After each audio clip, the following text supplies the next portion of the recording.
Okay, how about now? Maybe I figured it out on my own. Hello, hello.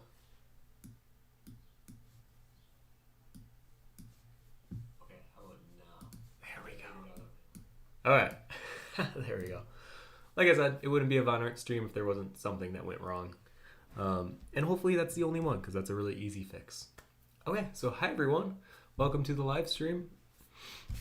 Let me get all my stuff ready here.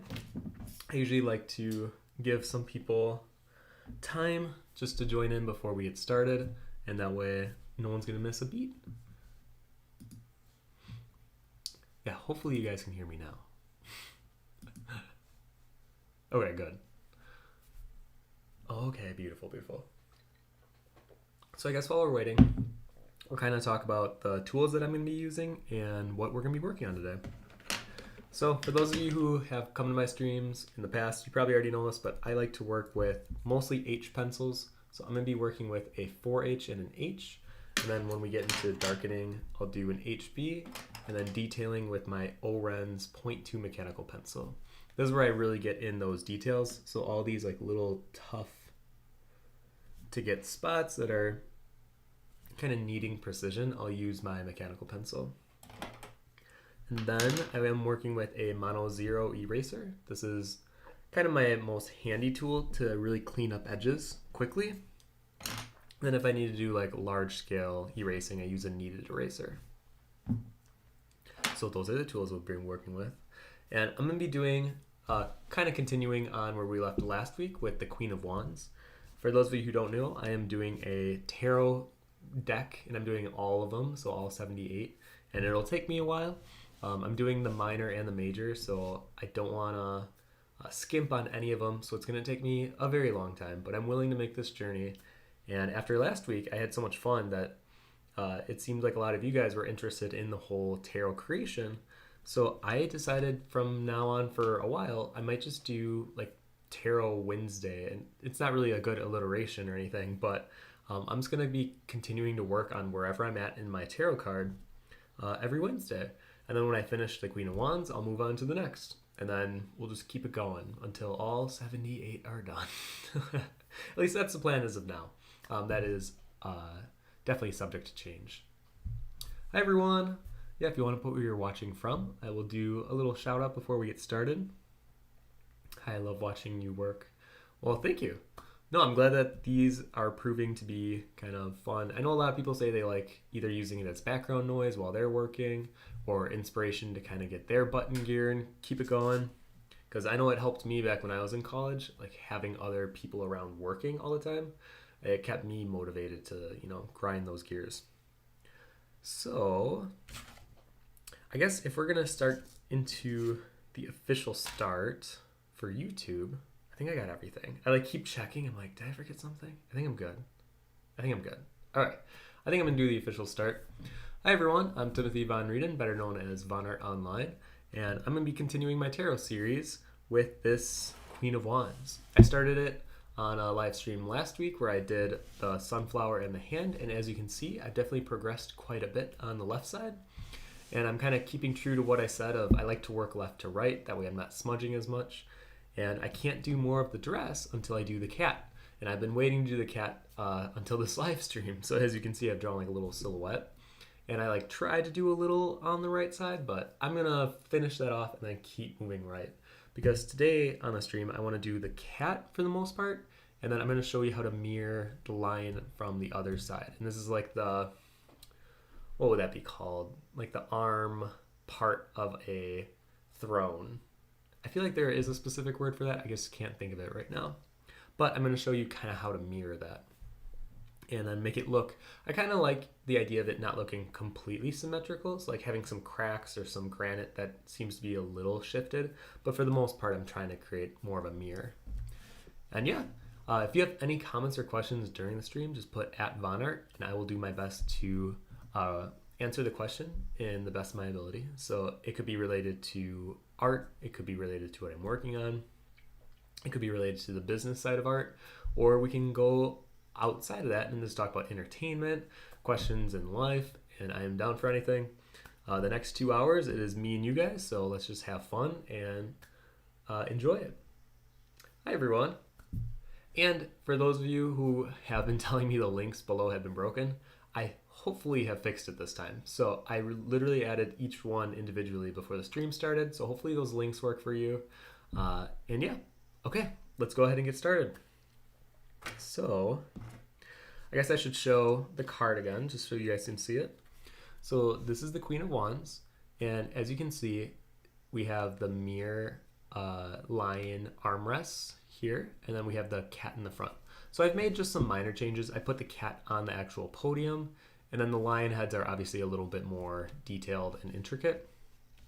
And the only big difference I did with her dress, because I kind of like this big flowing yellow robe, is I decided to cross her legs and then make it more metallic, just a little bit, to give it kind of that sheen, because I like the idea of that she really represents a lot of like fire and sun, and I want to represent that in a few different ways. I mean, obviously with the sunflower and with the throne up here, I'm going to be doing a giant sun monogram and have it be like this metal embellished throne piece at the top.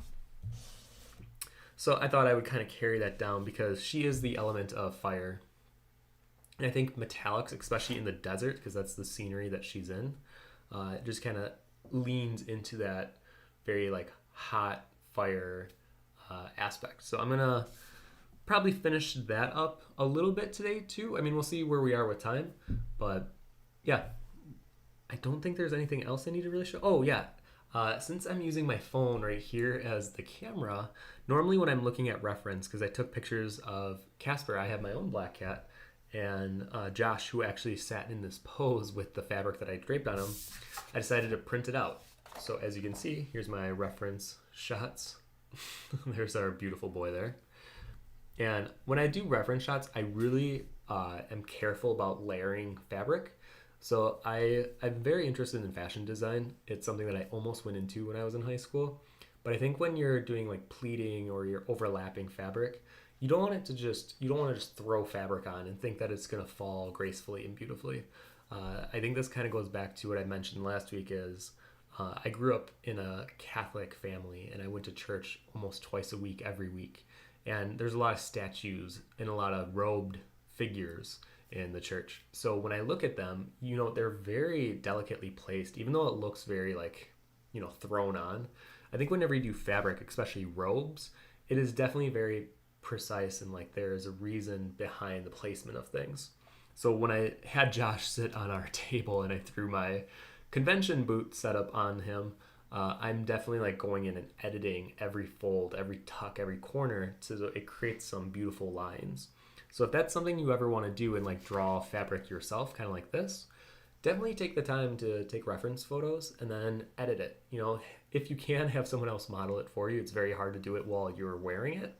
So have someone else be the model and then just edit it from there.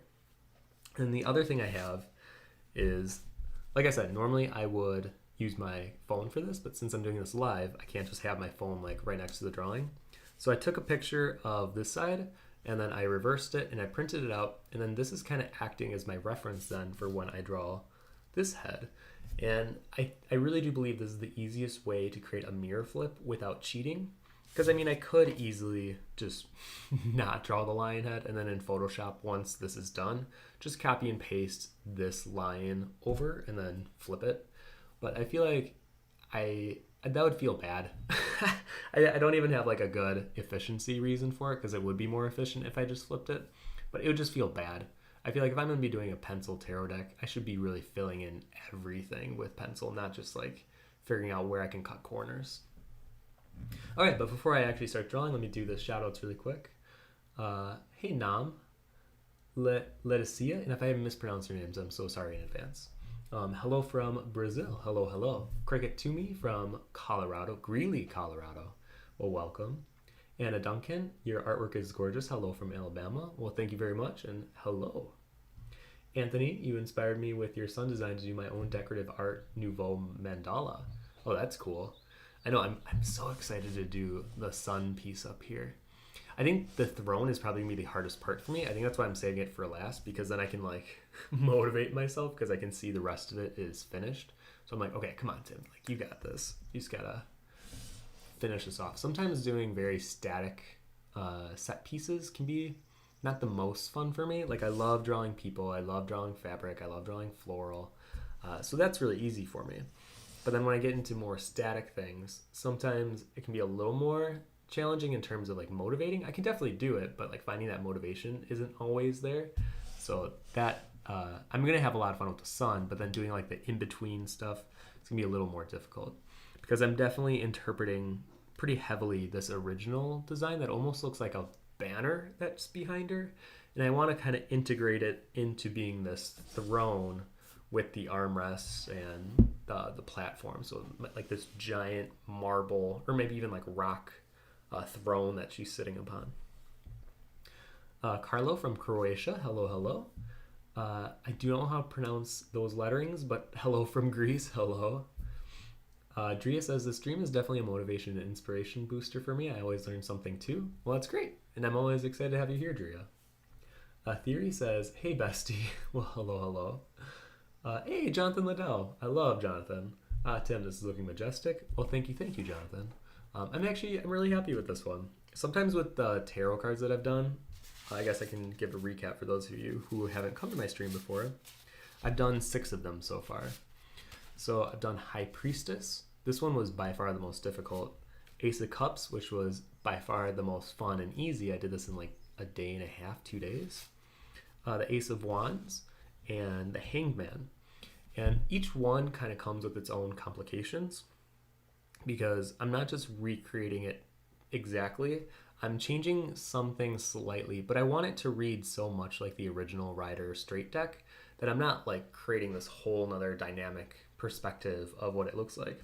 Because I have a lot of tarot cards, or tarot decks, I should say. So if this is the original Queen of Wands, this is probably the next deck that is closest that I really like.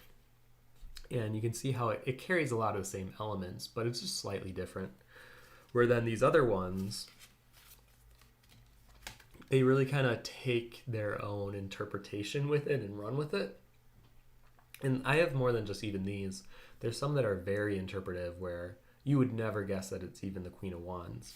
But I really want my deck to be not only representative of the original deck, but very like so similar that you can obviously tell it's the same. And a lot of the elements are going to be the exact same. So I'm not going to like change the cat to be something else that I prefer, because everything that's in a tarot card usually has like a meaning or a symbolism to it that I want to keep in the card. So that's why a lot of my cards are going to look very similar, but like with a few changes. And even with like the Hangman, I took off his shirt and I did a few other little changes because after reading a lot about the card, and it's supposed to represent like vulnerability and putting yourself in a new position to see your circumstances differently. And I like the idea of just feeling vulnerable. And I think when he had the shirt on, I didn't really get that feeling as much. But hanging yourself by your own foot, shirtless, like just open for attack or ridicule, I think was like my little edit to the card. So yeah, you'll see a few different ones. Even like the Ace of Wands. Originally, it's not on fire in the original deck, but since I kind of want to reinforce that the wands represent the element of fire, I'm going to add little fire touches to each of them.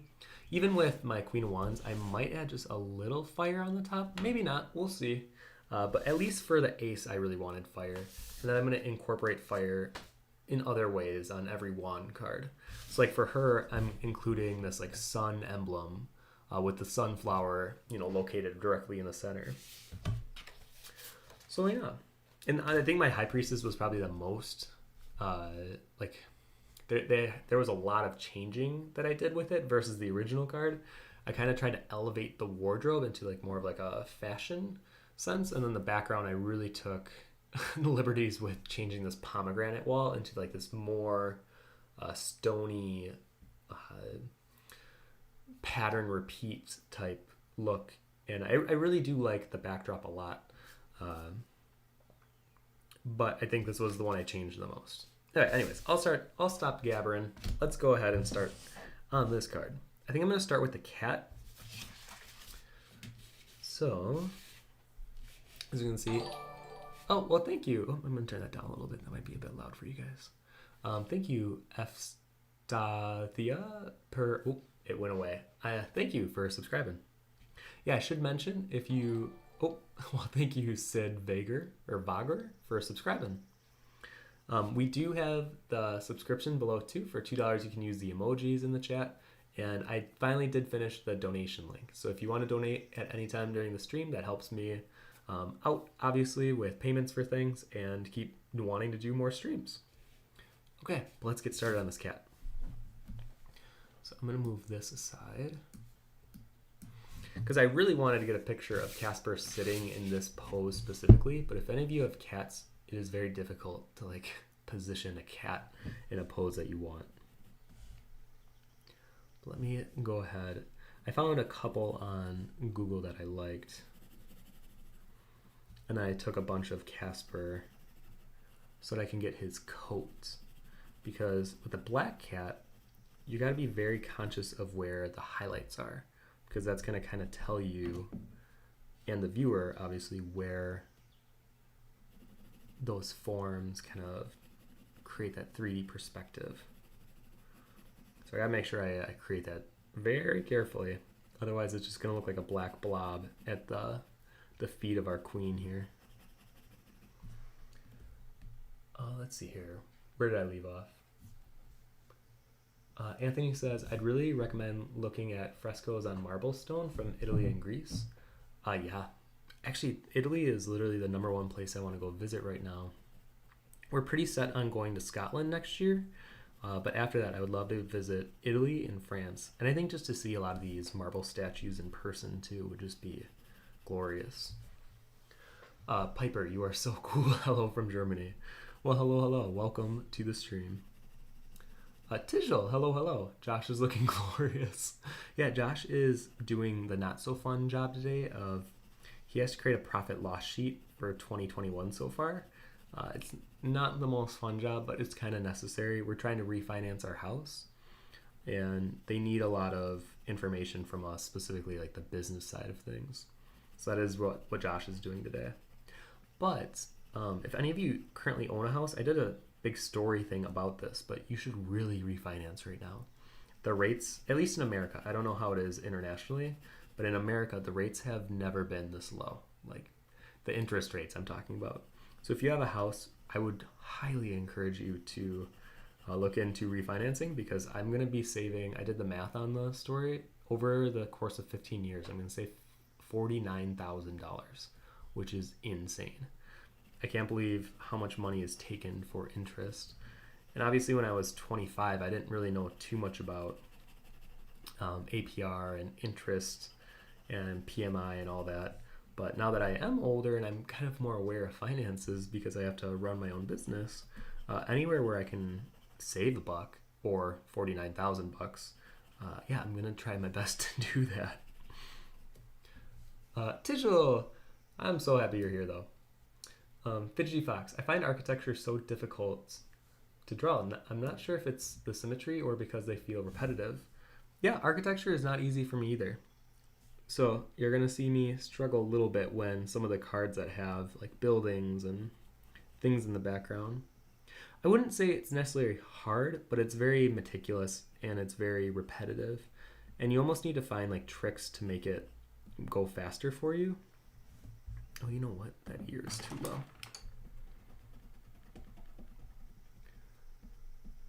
Because I will do anything in my power to avoid doing architecture. I'll like save it for the end or just push it aside. Or like hide it behind a character, you know? All those good tricks.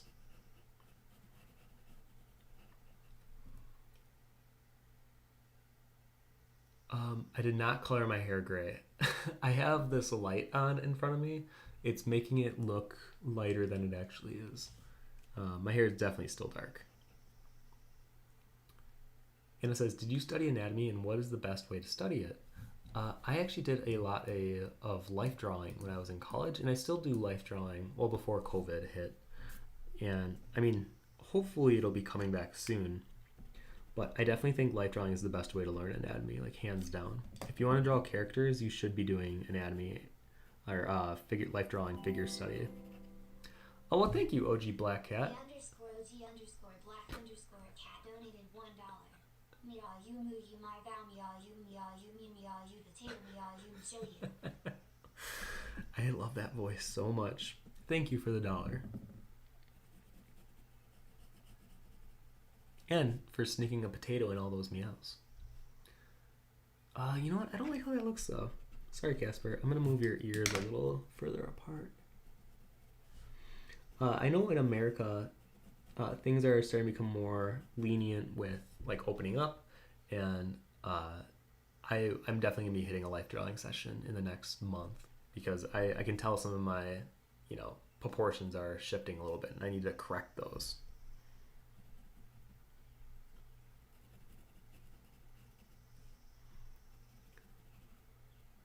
Okay. Oh, well, thank you, Jonathan Liddell. Donated £5 through Super Chat. Post-stream snack champ. Post-stream snack champ. That should be my tagline for when I go to Subway every Wednesday. But thank you so much, Jonathan, for the $5. I am so excited to visit you in Scotland. Me and Josh talk about it, and we just think it'll be glorious. So I hope you're ready for 2 gay boys to be coming to visit you next year. Yeah. And if you could show us the coolest places. I'm sure you have so many good ones in mind because you seem like a avid kind of traveler. And I think you would have some really good places. Oh, good job, Anthony. Finally learned how to change my name on here.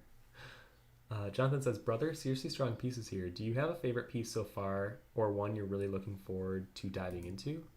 I really enjoyed the Hangman, from start to finish. It was just a fun piece to work on, and it had a lot of elements that I really like. Obviously, I got to draw a person, but then even with the little designs of these kind of illustrative, graphic-looking elements where they're representing coins falling out of a crescent moon pocket, and the meaning behind that. And then the tree was really fun to draw. I love doing bark and wood texture. It might be kind of hard to see through here, but it was really fun to render. Well, thank you, Timia Oigar, I want to say, for subscribing. So that one was my favorite, but I really had fun on the Ace of Cups as well. So this one was just fun all around. I knew exactly how I wanted it to look, and looking through the tarot deck, this one definitely had a lot of those over-the-top gaudy elements to it, which obviously I lean into with my own art. So I think that's why I started with this card. But the cards that I'm looking forward to,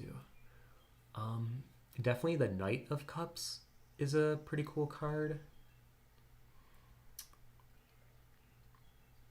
I mean, a lot of the majors for sure. I think obviously they have a lot of coolness to them. 4 mini geeks, thank you for subscribing. Definitely, I think one of the next majors I'm going to do is the Devil, and either Temperance or Justice, but it all kind of depends. I'm kind of seeing which card I do next based on, I'm going to do my own reading after this one. And even the reason why I'm doing this card is the last time I did a reading on myself, which was mid-May, this was my first card. We do a traditional Celtic spread, and the first card you do is who are you right now, presently, and this was the card I got. And I never really paid much mind to the Queen of Wands before because I didn't really think about it, but then it literally was so perfect. This was before my Kickstarter. This was mid-April because I did my reading right before my Kickstarter, and this card basically represents being very confident and very successful in a business endeavor. And the fact that it kind of represents me in other ways of I love sunflowers. I love the sun. I represent in when me and Josh talk about our relationship, I'm the sun, he's the moon. So we have a lot of sun and moon things in our house, and yellow is my favorite color. So, and also there's a cat. I just got a black cat, Casper, in, what was it, March or February? So everything about that, and it's wands, which is the creative suit. So everything about this card spoke to me very well. Oh, and then I also had a past thing with lions, but that's a whole nother story. So yeah, honestly, this card was one I was really looking forward to. So I'm kind of glad that I'm Weirdly, I'm like past halfway, I would say, but this one has been a joy to work on as well.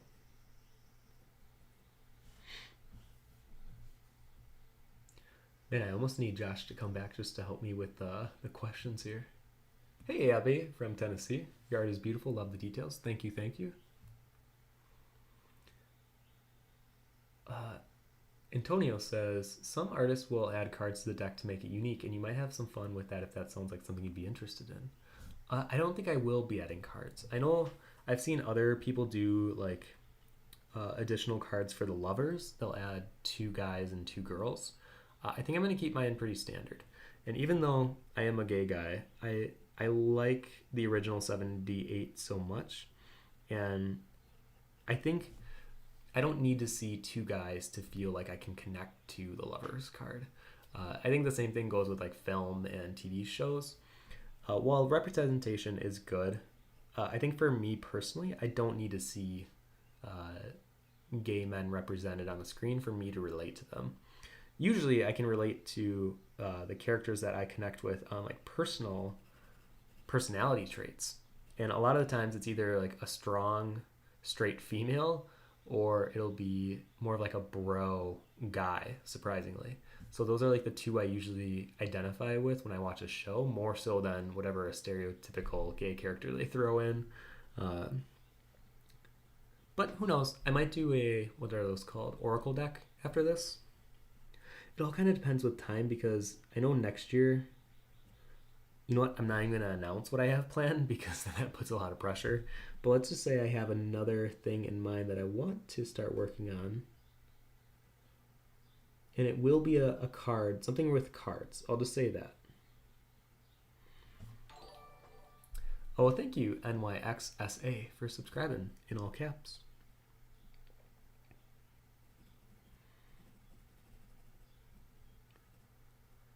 What's kind of strange about black cats too is even the inside of their ears are kind of dark.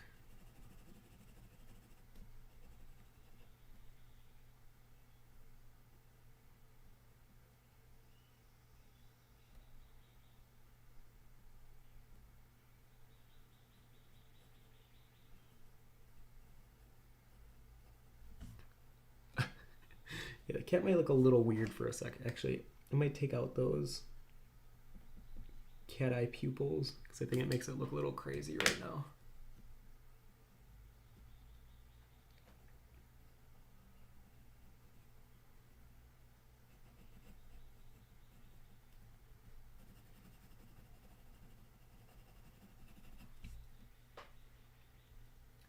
Antonio says, also speaking on the sun, I'd recommend researching into sun worship. Every culture has its own version.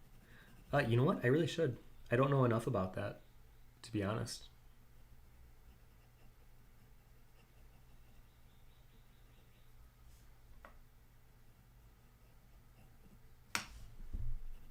I mean, when I think of sun worshipping, though, I always think of the Demon Souls character.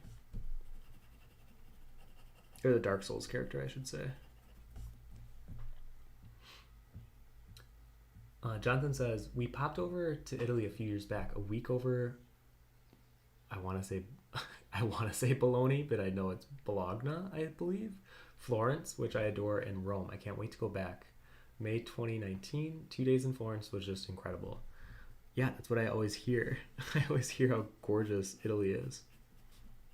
What's funny, I don't know what you guys think about this, but I was told that Italy is more worth it than France. I don't mean to like ruffle feathers, but I've always told people I really want to go to France, and everyone's like, oh, well, if you want to go to France, you'll really want to go to Italy because the architecture and the scenery there is just gorgeous. And they said, yeah, there's good things in France too, obviously, but Italy is probably where they thought I would really enjoy going.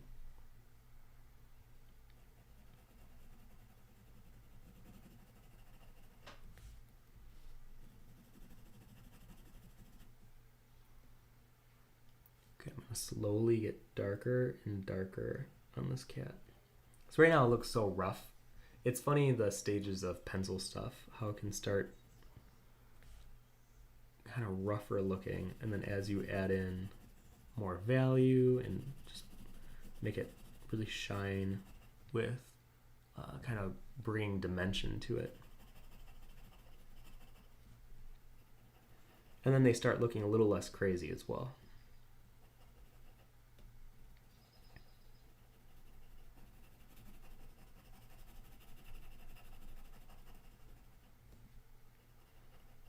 So like that. From my camera here, the cat definitely still looks crazy.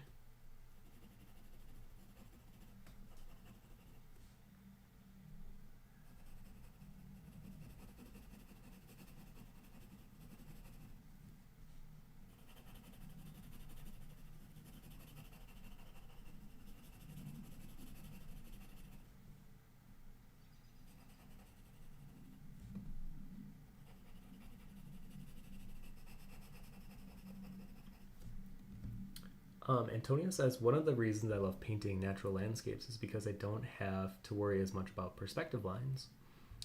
Yeah.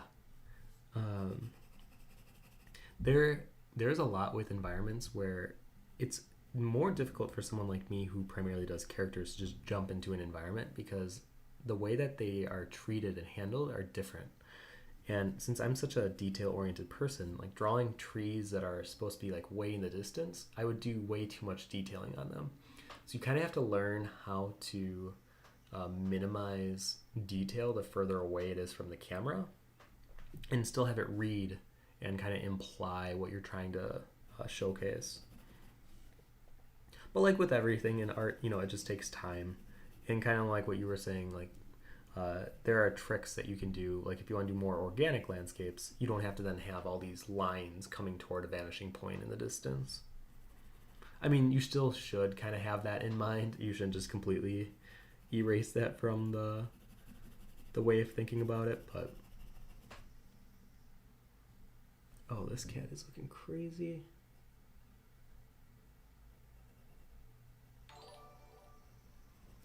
Oh, thank you, Fernando Martinina, for subscribing. Digital says, oh, what happened to the male voice? I forgot his name. This technically is still the male voice. This is Justin, the robot, the one that does the donation talking. It sounds like a little kid, but yeah, they named him Justin.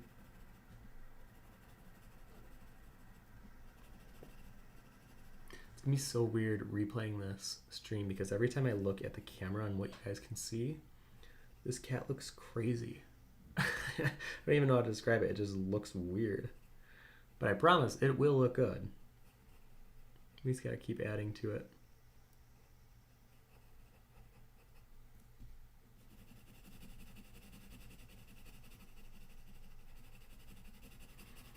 I mean, that's another reason why I like working light to dark is you can just build up those values, and if you need to erase, you can.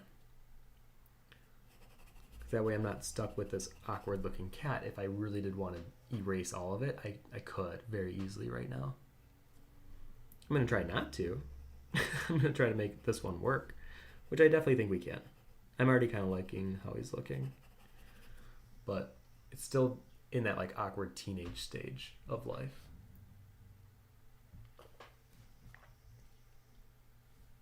Oh, I'm way down on the comments. I am sorry.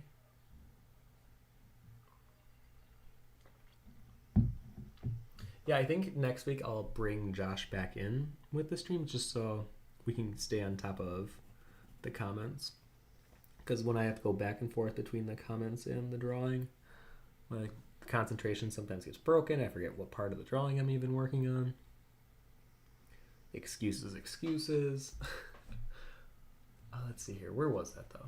Jonathan says, 100% I find a carpet to roll out. Generally do have a few places to swing by. Bring your hiking boots. Oh, definitely, Jonathan. Dead Soul Art, and just make sure you put @vonnart before the question. Hello today. I have a question for you on how long does it normally take you to finish a work of art like this? And also, if we did not get in on for your Kickstarter, how can we get the book? So for the first question, something like this will take about 20 hours roughly, or like 20 to 30, depending on the detail or how many things that I change with it. I mean, when I do art, tarot is very opposite on my actual process because everything's very positioned and planned out beforehand. Where when I do my own art, I like having the drawing kind of grow organically, and I can't really do that as much with tarot. There will be moments where I have that happen, but normally I just let the drawing kind of grow, and wherever like I want to add a different shape or an element, I'll just add it.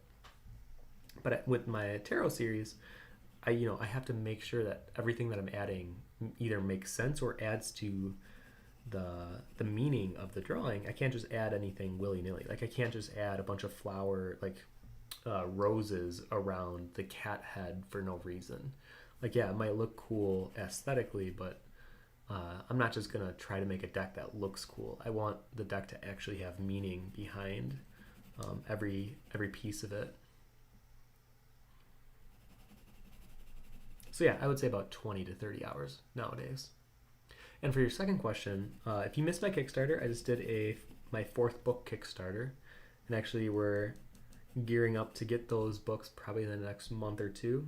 We're creating space downstairs because we have to have 2,000 books kind of placed in my basement alongside 6,000 other books I have and 5,000 card decks. So yeah, we had to make space. But we're gonna have it on my Etsy and my vonnart shop either in late August or early September. That's kind of when we're hoping. Now, a lot of that depends on when we actually get the books, because there's a lot of delays with freight shipping with the ships right now, which is okay. I kind of was expecting that. That's why I ordered them early. And I want everyone that backed my Kickstarter to get them first. So once all of those are shipped out, then I'll put them on the shop.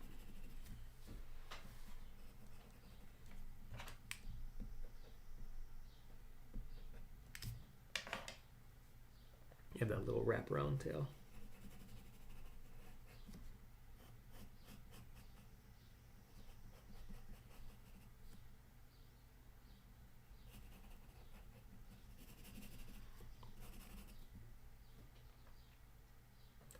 Antonio says, when you go to France, you'll absolutely love Chateau de Versailles.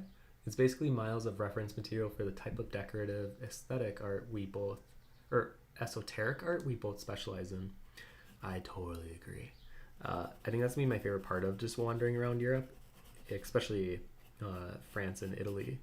It's gonna be like living my paradise of reference. It's gonna have like filigree and gold elements and statues and just gaudy things everywhere, and it's like my favorite. So yeah, I'm excited. For Mini Geek says, I just looked up yellow in China. It's now supposedly... What?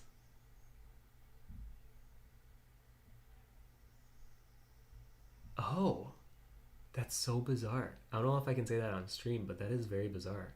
That China is so restrictive of their color uses. Interesting. Digital says, I know what your new card thing is. You're going to make your own version of Uno. Could you imagine? I don't even know what I would call it. I was like trying to think of something witty on the spot, like Vano, but it doesn't work. Doesn't work. I will say I would love, and this isn't me confirming or saying I will do it, but I would love to do a Halloween style card deck of some kind. Obviously I'm a big Halloween nut, and I would like to explore that a bit with cards, but I don't know with what yet. So sometime in the future that will happen, because I have enough desire to do it. It's just a matter of finding the schedule to make it happen.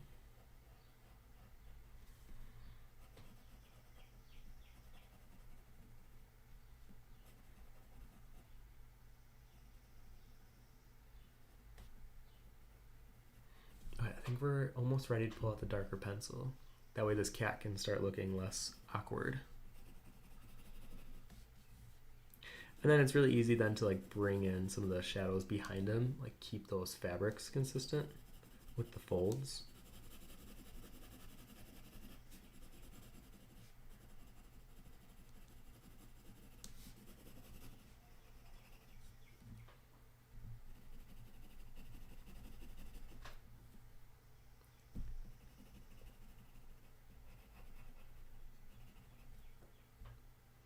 Okay, I'm gonna switch to my darker pencil here. I might do my HB first and then switch to the mechanical to do all like the very little details. I'm gonna get my Casper face in here. There he is. Gotta make him look all pretty. Drea says, speaking of projects, how's that mermaid big piece going? I passed the 40-hour mark and I posted a video for the Patreon, my Patreon backers to watch. So if you are actually a Patreon backer right now, you can go watch that. But I am taking a break from it because May was crazy and I'm kind of burnt out of mermaids thing right now because I unintentionally did a drawing challenge where I draw a mermaid every day. And it started kind of as like a fun warm-up, but then I got really into it. So then I did all 31 days. But I do want to get back into it, but probably not this month. I'm probably going to wait to pick it back up just so that I can kind of refuel my motivation on that one, because doing a 5-foot drawing where all the characters are like smaller than a quarter or like an American currency quarter, it's very difficult to like stay motivated on that one. I think we're all kind of primed and conditioned for social media reception on when you post something, you get like that feeling of validation and gratification. We're doing such a big drawing. I mean, I'm not going to get that for years because it's going to take me so long to finish it. I really do think that's going to be like 1,000+ hour piece, and I'm only 40 hours in. So like finding motivation for that is a little tough, but I find bursts of inspiration for that one, and that's when I go ahead and work on it. And then even like this other big project I've been wanting to do since college, it's this illustrated novel called Swordplay. But I decided to kind of work on it in secret and then not tell anyone, so that way eventually when I finish it, it'll be kind of this big surprise reveal. So I don't even want to talk about it too much right now because I'm kind of spoiling that, but I'm going to keep it more to myself for a while. That way the project can feel like mine again, and I'm not building all this crazy pressure and anticipation and expectation. So that'd be my biggest piece of advice, is if you're going to do a really big project, just don't tell a lot of people. Kind of keep it to yourself for a very long time. Until you're like, I would say 70% done. Then you can start talking about it. But I think when you start talking about it too early, me and my roommates used to talk about how you get the sensation of feeling like you finished without actually doing any work. So you get like all that validation or all that gratification from all your friends being like, oh, that's awesome, like good job, can't wait to see it. Like you get all that feedback without having even done anything besides just talk to people about it, which I think that can be a huge motivation killer.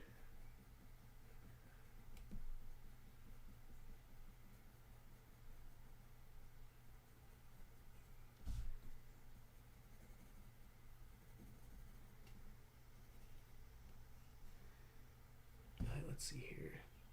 Casper has a very little mouth.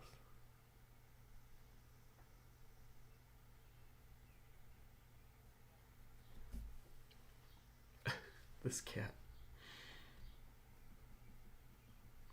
Yeah, I definitely want to make a Casper emoji too for the chat in the Discord.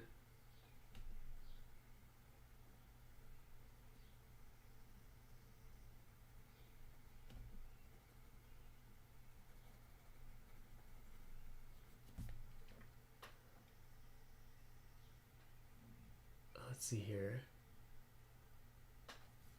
Drea says the issue is... Oh gosh, the chat just jumped. Hold on. Oh no, where was I? There I was. The issue is people in Italy and France mostly smoke. So if you don't like cigarettes, it's difficult because there's fumes everywhere. Cafes, docks, restaurants, smoky. Yeah, I believe it. Yeah, I'm not the biggest fan of cigarette smoke, to be honest. I actually kind of hate it. I know growing up, my mom used to smoke cigarettes, and I hated it. I was one of those kids that would purposely smash the cigarette holder, or like I forgot what, maybe I just call it cigarette holder, because then she couldn't smoke her cigarettes because she had nowhere to place them in between her puffs. And thankfully she gave it up like, I want to say like 25 years ago. So it's been a long time that she hasn't smoked, but I used to get so upset with her. So I think my association already was really bad. And then when I met Josh, he smoked, and I kind of like laid how much I hate it. And I told him like how much it disgusts me and blah, blah, blah. And then he kind of quit. I think he quit kind of for me, but I do appreciate it. Although I don't mind cigar smell, and I don't care if people vape or even smoke weed around me. For some reason, those don't really bother me at all. But yeah, cigarettes are a little different for me. Your cat looks hungry. Yeah, Casper is always like, I'll feed him, he'll eat half of it, and then follow me along, like around the house as if I didn't feed him. And I'm like, I'm not giving you more just because you're giving me that look. And he also was an outdoor cat. We rescued him from the winter, and he has this terrible habit of just like scavenging anything on the floor. So we have to be like very conscious of what is on the floor around him, or else he legit might eat it.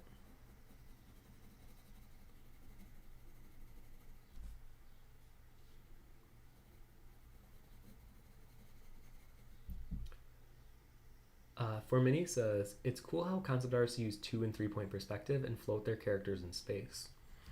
Yeah, I think a lot of, well, it depends on what kind of art you're doing, because then you'll see other artists like, I mean, a lot of the very modern designy artists that use more of like energy and dynamic positioning for their work, like Loesch or Ross, or honestly most artists nowadays I would say use kind of that. And I think I have to be careful when I do like very pose positioned characters, because I need to make sure that it reads well, even though I don't really like playing with perspective that much. When I'm doing a character like on a throne, I need to make sure the armrest makes sense, and where her legs are feel like it would be sitting on a chair that is part of this throne. So yeah, the cat is cool, dude. Well, thank you. I love him. Tijal, you want me to jump in voice chat and read them out for you? Oh, no, you don't have to do that, Tijal. You're too kind. And plus, I don't think I would know how to set that up. I'm like the least technologically savvy. You have a new emote for the stream? Oh no. Do I want to know? Okay, I'll click it.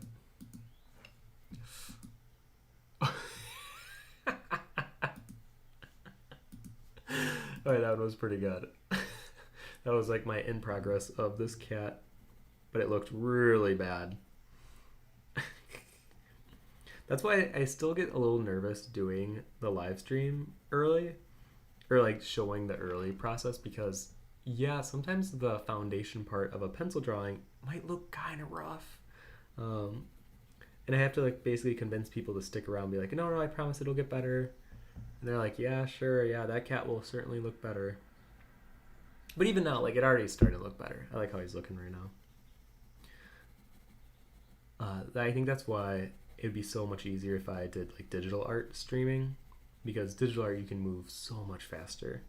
Where I feel like traditional, yeah, there's a little bit of a pacing thing, because if you're working with pencils, you can't just like fill in an area with a paint bucket or make your brush super large and then just splash it across the canvas.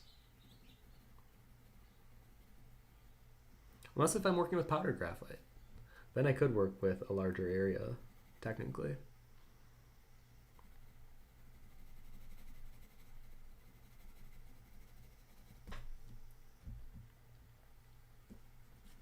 I probably won't do too much rendering on the cloth behind him, probably a little bit, but I kind of like that he has this kind of light glow around him, just because the fabric around him is so light right now.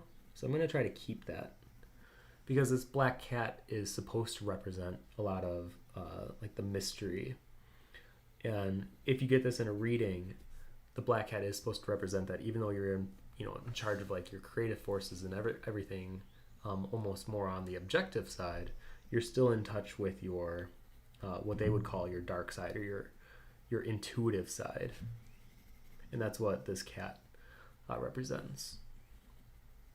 Some people also say the cat represents being like nimble and quick to react. And there's a lot of interpretations. I'm going to do, I don't know if I've mentioned this with my tarot deck, but I really want to have a book to come along, or to come out alongside my tarot deck. And it's basically what each card means. So it's kind of like an art book where it'll have like the card and then the meaning. It'll have like the interpretation upright, reversed. And I want a book that has every single card with my own kind of Frankenstein interpretation of what the card means from. I'm looking at like 12 different sources for each card because there's like 4 YouTube people I follow, and there's like 6 books, and then 2 kind of word of mouth. And I'm kind of jumbling all that together for what I believe is the true meaning of the card, or at least how I interpret it, based on everyone else's interpretations. Because I think you kind of find that a lot of them overlap, or a lot of them have like small nuances that are different, but then a large majority of them are the same. So I really want to collect a lot of those same interpretations, just so that when you are reading my tarot deck, the book, if you're using the book to help like interpret and do readings for your friends, it'll be pretty dead accurate with other sources, because I'm collecting, like I said, from a large vast of different ones. Oops, I moved that across there.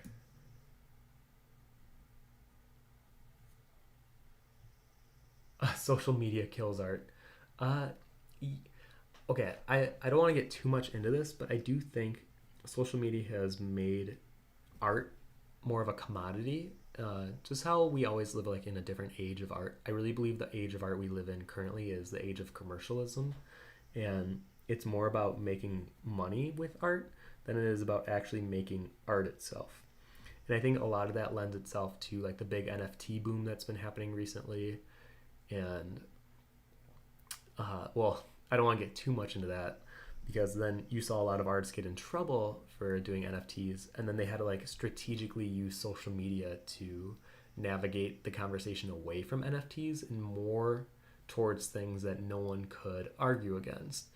And I think it's because they recognize that NFTs are just not well received by a lot of the art community right now. And the way that I look at NFTs personally is kind of the way that I look at where the art world has gone in general, because I'm not even against, because I try to stay away from it as much as possible. I'm not a big fan, but I'm not even the big fan of it because of the environment reasons, or because of the Ethereum or the blockchain technology, all of that nonsense, or the fact that it's just a JPEG. I'm more against the idea that promoting a lot of this is making art kind of lose its inherent value, where now the only value we put on it is a financial dollar sign one, and it drives me nuts, because I think like real art has, that combination of technical ability, creativity, and then like your own personal voice to bring it all together, and you marry those. And to me, great art is not something that has a price tag on it, or is something that should be commodified for monetary gain. I think when people do authentic art, or something that really speaks to them, and I'm not saying that you can't make money doing art, because obviously I do it, and like how could I justify it? I'd be a hypocrite. But like for me, I love tarot. I literally do readings like a bunch every month, and I do it for my friends, I do it for my boyfriend, do it for myself, and I really like the meanings behind them, and I love the history of it. So for me, doing a tarot deck is not because I want to make money, it's because I genuinely want to make my own deck, and I get excited doing things like this. So I think there's a difference between, you can kind of tell when an artist is doing something because they seem passionate about it, and when they seem passionate about making money. And I think that's the difference. Thank you, Aoki Sakura, for subscribing. So anyways, rant over. But I do think social media has had a bad influence on art the last couple years. Specifically with 2020. I mean, that was kind of a S show, if you know what I mean. Jonathan says, swordplay. I know. Just know, I do think about it all the time. I actually thought about it yesterday. We were doing yoga in the park. It was like our Tuesday. And he's never done yoga before, which I thought was crazy. I was like, what? You've never done yoga? But I surprised him and he was really nervous. But anyways, at one point she had us lay down in Ramistan? I forgot what it's called. But there was a giant tree above me, and I was just looking at it, and we had like 5 minutes where you don't speak. No one does, not even the instructor. And as I was looking at this tree, I really like the idea of there's a town in Swordplay I called Palupa. That's where my character Chase is from. And I like the idea of the entrance being this giant tree that must have been like swooped almost upside down from either a landslide or some kind of a natural disaster. But the tree is still alive, but like most of it is upside down and the roots are kind of like hanging over and like trying to regrow back into the earth on top. But the tree that is underneath is starting to grow kind of back up, so it creates this weird like J effect almost. Oh, well, thank you, callme_Ella, for subscribing. And I like the idea that that's like the entrance of Palupa, and everyone knows it as the upside down tree. And I think there's gonna be like jokes about the town that, well, thank you, Brenda Morehart, for subscribing. I think there's gonna be jokes with the town too that even the people are upside down or they're backwards, or like that would be kind of a joke, where something that's so beautiful and ancient as this giant tree, like a sequoia tree that's upside down, can be used in a way that is like for mocking purposes in the modern era of whatever era Swordplay is in. And I like the idea of somehow like generational gaps between seeing something as like beautiful, ancient, and like almost not religious, but almost spiritual, and then how it can be mocked with like the younger generations. And I like that discord that can create between older and younger generations. So that'll just probably be like a side thing in my story, but I do think of it a lot. I think for me it's a lot of like timing. It's bad timing for me to want to write an entire book and then illustrate it, just because I'm not that financially sound, even though my Kickstarter was really successful. Some of you may know this, but my roof and my siding kind of went to crap. It's over 30 years old, so it's kind of that time. But the project to redo my gutters, roof, siding, and windows was really, really expensive. So a lot of the money I made from Kickstarter is going to be going to that home project, and then cons will kick back up. But even as I'm hearing myself talk, it's a lot of excuses. I will eventually get to it. It's just not the right time right now. So someday, Jonathan, someday. Let's see. Jonathan says, I think Red sitting on her box was my first prints I nabbed from you. Love that piece.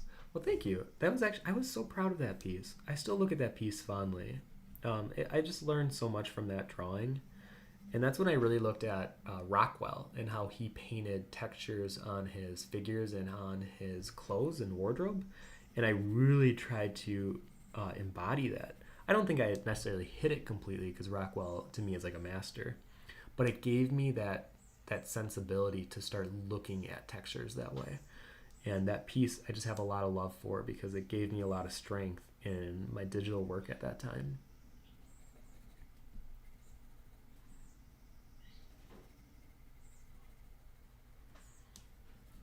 Okay, I think for the cat, I'm going to mostly move on and come back to it, because I think I need to get a picture of Casper better with his coat. I don't have a perfect picture of him sitting in this position. But thank you, Ishwari Nahap, for subscribing. And I know I butchered that. I'm so sorry. But thank you.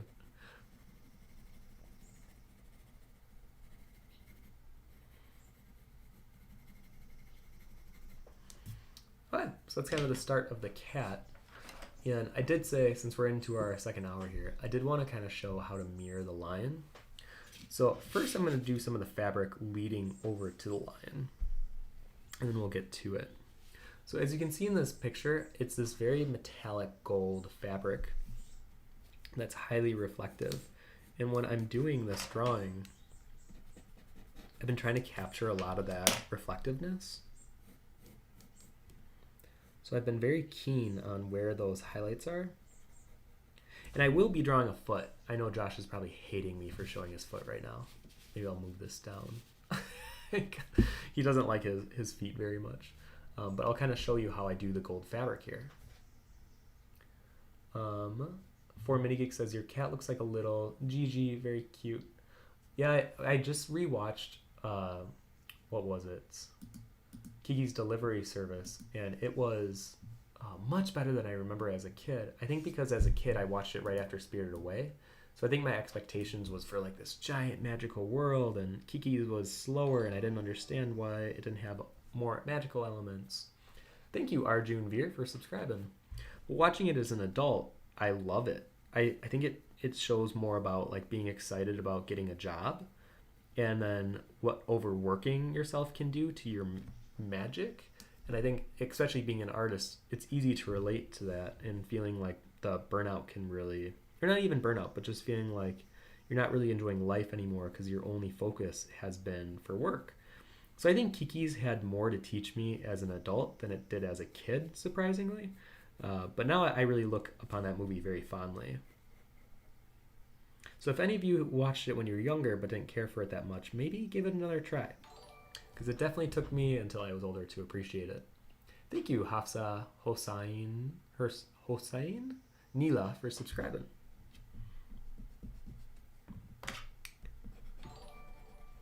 Oh man, there's a lot of you today. Thank you, all caps Dark Energy, for subscribing.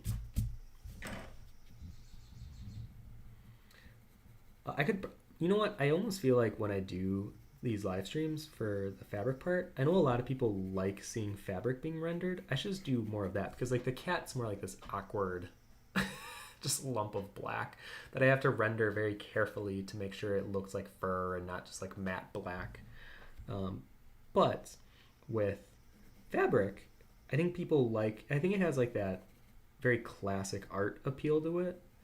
And I kind of agree. I think drawing folding fabric like this, it's not, I don't want to say it's difficult, it's just meticulous, you know? It's just very time consuming. But if you're willing to give the time to render out fabric, I mean, this is where you can really make your art, you know, shine even more than it already does. Because it adds that layer of history to it too. I think a lot of people associate like robed figures with very classic paintings. But these are the cases where I would say always get reference. You know, it will really help you.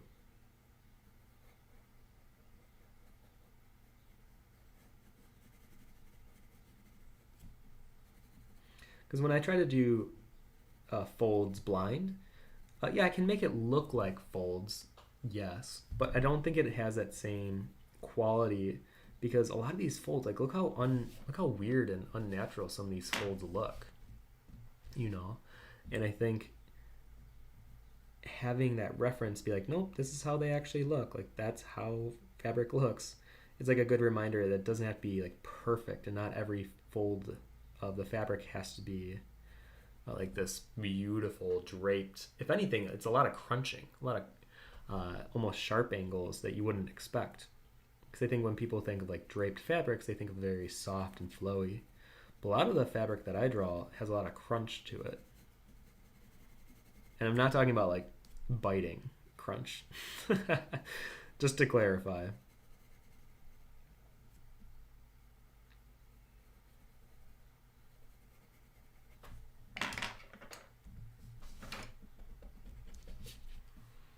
You can kind of see, this is how I usually will start off my fabric, and I'll show you how to like build up that value in that gradient so it creates that nice look to it.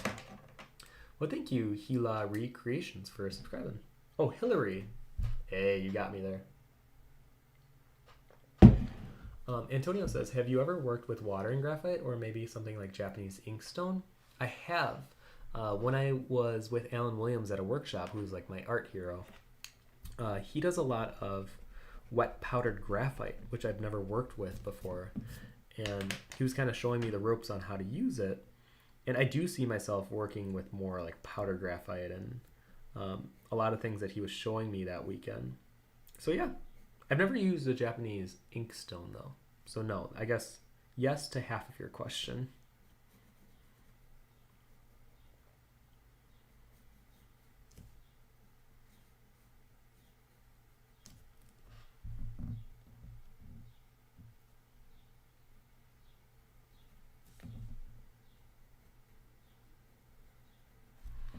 I definitely have to make it look like the cat is sitting kind of around the fabric, maybe possibly on it a little bit.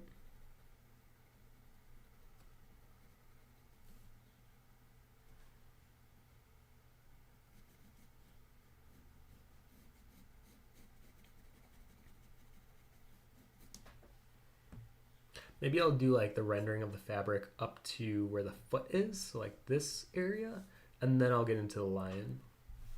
Because I took way too long on that cat for the first half.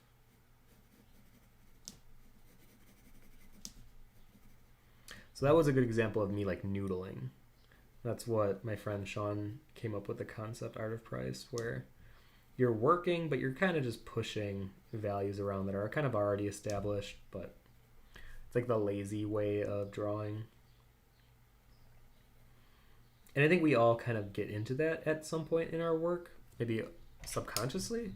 Like we're working and we think that we're getting far, but really we're just kind of reworking an area that's already done.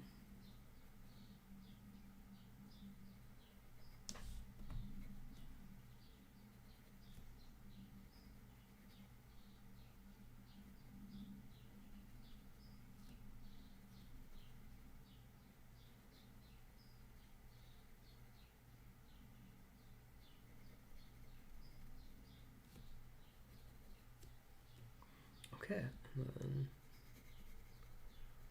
So the difference between using my HB and my 4B, or my 4H at this point, is this pencil will add more of that texture, that graininess. It'll show, because I'm working on mixed media paper, it'll show more of those grains in the paper more. Well, thank you, James Imeagali, for subscribing. I love how it's like a test every time I look up when I see someone subscribe. I'm like, can he pronounce his name? No, he cannot. But he does his best. So I use my HB to kind of block out some of the areas, but then I'll go back with my 4H and I'll really kind of gently build up some of that butteriness of the value. Okay, so let's say like that's the point where I feel pretty comfortable with the shapes and everything. I'm gonna start creating that gradient going down. So this is where I could turn my pencil sideways. Well, thank you, Colt's mom, for subscribing. Not Colt, Colt's mom. The only thing with turning your pencil sideways and doing this is it'll still give some of that texture because you're not pushing into the grain of the paper, you're kind of like gliding across of it. So that's what's going to be pushing more of that spacing, that like micro spacing between everything. It's kind of hard for me to explain it. I guess I can, let me zoom in a little bit here. So you can see like here, there's more of like a neutral gray that's pretty consistent everywhere. You can tell there's value, but there's this neutral grayness to it. So to do that, I literally use my 4H and I just lightly graze on everything and I kind of push into the paper a little bit. And that's what creates that more buttery velvet look to this. And sometimes this can be time consuming because I try to do it pretty carefully. Because once you start pushing into the paper, this is where you can't, it's like the point of no return. You can't erase as easily as you could as if you were just gliding on the paper.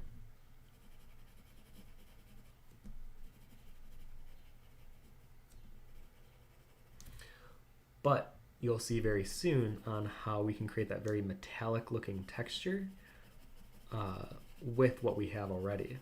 And this is where drawing fabric becomes really fun, because to me that's the detail part, is when you can make that highlight sing and kind of shine very, very bright. Nope, airplane overhead. like to draw with my windows open. So if you hear a plane or two, that's why. Well, I shouldn't say airport. We live next to like a very, very small airport with like trick planes and things like that.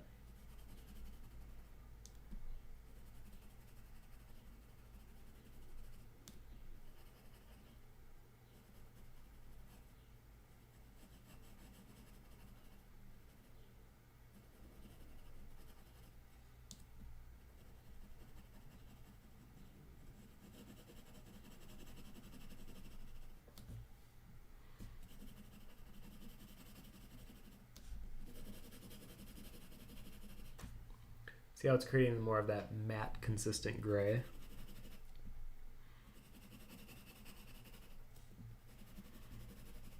So even in the areas that I might highlight after, I'm still going to push this matte gray. And you might be thinking, well, why would you do that? Because then I'll use my eraser and I'll come back and I'll kind of edge things out. So let's say, well, actually, no, let me keep working on it just a little longer here.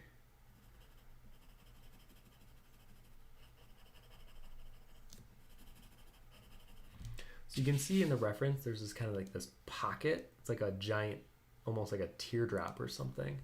So I'm going to show how to recreate that by basically just focusing on the shadows and the highlights here.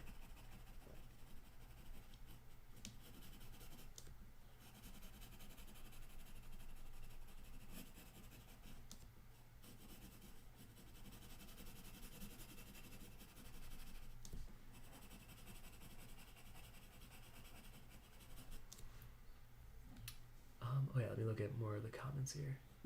For Mini Geek says, older art is more interesting to me personally. Now it just feels like a soup of sameness. Sorry to say, you're not alone in that. Not talking about your work. Oh, thank you. Thankfully, I'm pretty good at taking critique. But I agree. I think a lot of artists nowadays sadly look at what they perceive to be successful, which is monetary gain, and they try to recreate that. A good example is like I love Loesch. I think I met her at Belgium. She seemed very, very nice, and obviously her work inspires so many people. But you see a lot of people trying to look like Loesch because she has this very perceived success about her, and I think a lot of people see her as successful financially, and she has that almost like Disney undertone to her work too, where it has that kind of animation flow and it's dynamic, and she can do things really quickly. And I think as a younger artist, that's very appealing. It's like it's quick, it's colorful, it's catchy, and it does well financially. So I don't even blame Loesch because she's running with her own style and she's having fun. You can tell that she enjoys what she does. I think it's the people that are going to Instagram, or younger artists specifically, that see that and then see that as the only path they can go down for their own work. Well, thank you, Kajal Kashyap, for subscribing. And I see this with a lot of artists too, because I have a lot of friends in the industry that we talk about all the time on how there's a lot of like copycat artists out there. And like my one friend, you can just tell at conventions, I won't say his name, but there are a lot of people that basically try to do what he does, and they don't do it as well. So it always looks like this knockoff version, or like the what would that be considered? Kind of like the knockoff. It would be like the knockoff version of his style, and it's weird to see that, in that people would prefer to do a style that's already established rather than try to create their own. I think because it does seem to be easier. But I promise you guys that are watching and trying to do this, it's not worth it. I know not a lot, but I know a couple people that have kind of followed other people's styles, and they've really gotten burned in the long run for it, because then they don't feel like their work is even theirs anymore. They just borrowed so heavily from another artist that they don't really find their own voice in their work anymore. Okay, so now I'm going to use my eraser tool, and I'm going to punch some of these highlights out. But I think I still need to, you know what, I still need to build this up. Because when I do the highlight part, you should really see it kind of sheen give it that fun highlight. For Mini Geek says, Bali has giant trees integrated with old temples, something maybe visually for you. Ooh. I know my friend Kat wants to go live there for a few months next year. So I should ask her to take some photos for me. Or I guess I could always visit her as well. Tefalina, hi, sorry I'm late. No worries whatsoever. For Minigeek says, Kiki's delivery service costs more to make than Akira. Well, that's interesting. Kiki was made for young Japanese girls growing into adulthood in Japan. Interesting. I believe it though, but I definitely relate to it way more as an adult than I did as a kid. So maybe it had like that unintentional effect of influencing a mid or like a 30-year-old American guy years down the line. But I really enjoyed it. And I think it says a lot about millennials in general. I think it kind of talks about the work culture that we kind of grew up with our parents and kind of that whole essence that if we work hard, then we'll be happy. And there is some truth to that. I've definitely found like I've been happier because of my grind during my 20s. But I think we can't lose sight of like humanity and how we treat people.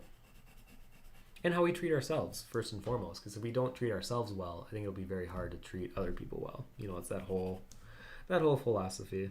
I didn't make this up. This is like years down the line. Anyways, rambling.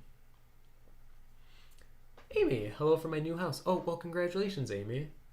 That's very exciting. I love drawing and rendering fabric. Yeah, it's one of those things where it's very calming. I feel like I can kind of get into a zone with it and just like go. These are the times where I could easily have like a Netflix show or something on in the background where I could pay attention to that more so than what I'm even working on, because fabric is a lot of just technical ability. It's just recreating that fold and that sheen and that value. But now we're starting to pick it up here.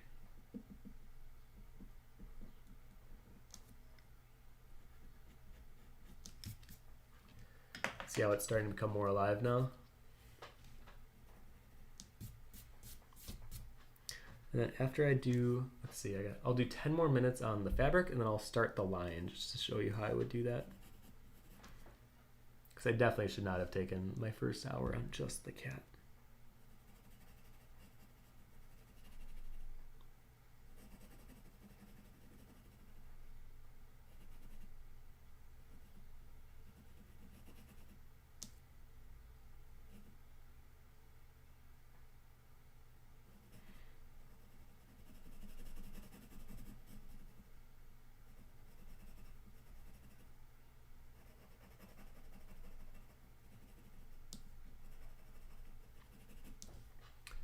Let's see here. Jonathan says, timing. Opportunities, doors open and close. I hear you. Some deep Scottish chats await.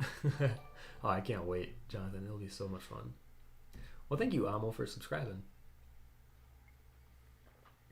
Antonio says, I learned that Miyazaki attached a video camera in the middle of his car and records every time he drives for inspiration. It's true. I just watched the documentary.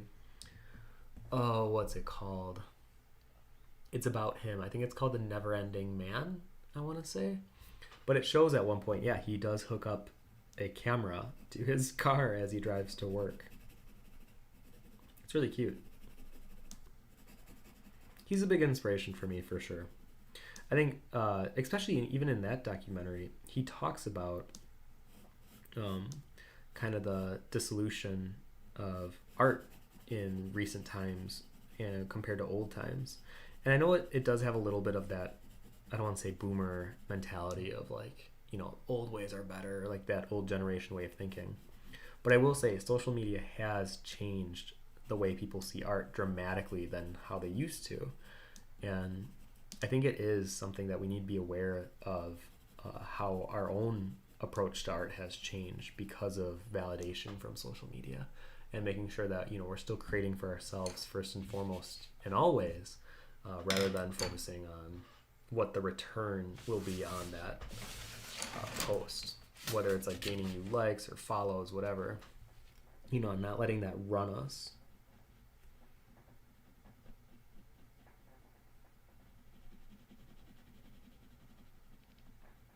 Okay, so now I'm switching to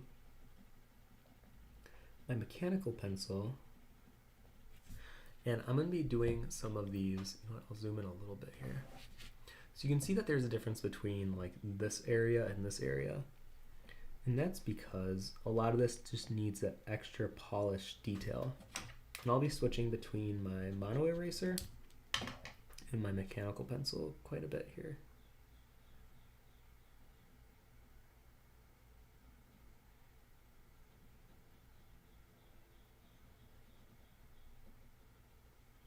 So I'm not trying to heavy outline everything either, because I think that would be a mistake for me. I think really putting those finer edges where it will really count is what I'm trying to do, and just make sure it can read well.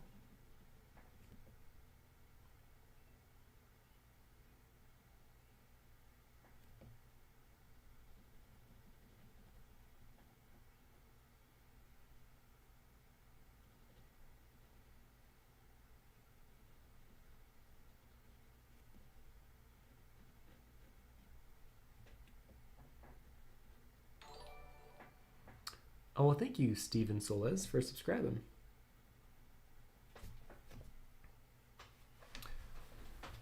So it may not seem like a lot, but these little touches are what is actually going to make this fabric shine. Because I'm pushing a value like really close to the highlight, and then I'm letting it kind of take the shape. You know what I mean? Am I just making up words at this point?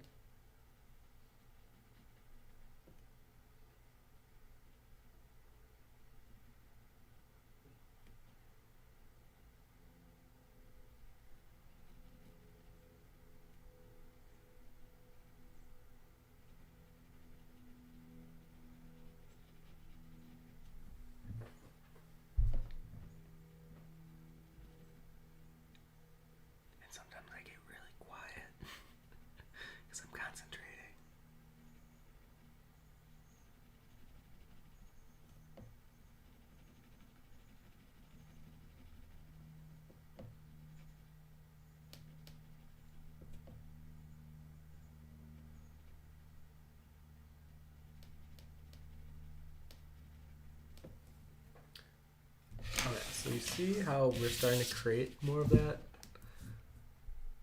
Oh, but you know what? Sometimes though, like that line right there is way too dark. It kind of breaks the consistency. So let's take the kneaded eraser and kind of lightly dab over it.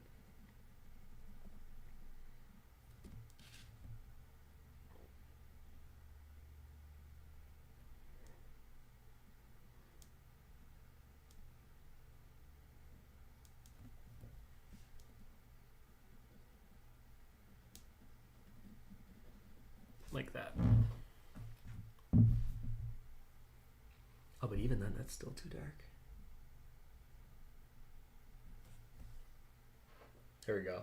Because I think another thing that's important with folding fabric is you want to keep it pretty consistent in terms of your levels, because your highlights need to kind of read as the same value everywhere. Otherwise, if one's like super bright compared to the rest of them, that one will probably be the only one that reads like a highlight, and the rest will read as kind of like these soft values.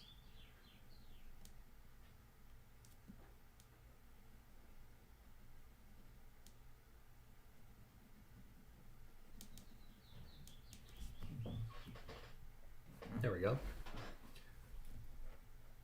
Jonathan says, I may have heard a certain Ahmed Eldori is tempted to revisit Scotland. Drop that man a message so we can hit Glasgow for a drink and draw. I actually don't know Ahmed that well. I know he's really good friends with Cynics, and he did one of the drawings for the Drawtober Mermaid collab. I mean, it wasn't for it, it just happened to collide, but you know what I mean. I heard he released a really good course recently too. I believe it was on color, I want to say. Correct me if I'm wrong. Uh, but yeah, I'm always down to meet new artists. I think that's one of the things one of like the main reasons I still do a lot of conventions is I love seeing and meeting new artists.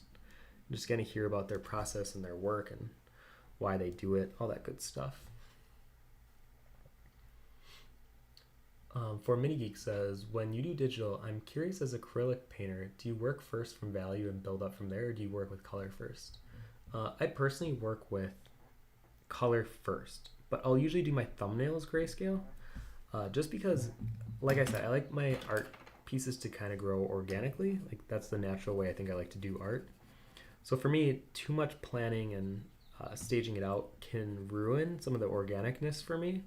But I can very much recognize that helps a lot, and that's why I don't want to be here being like, you should never work from grayscale or plan out your drawings more. I think you definitely should, especially if you want to have pieces that are more consistent with composition and layouts and even contrast, honestly.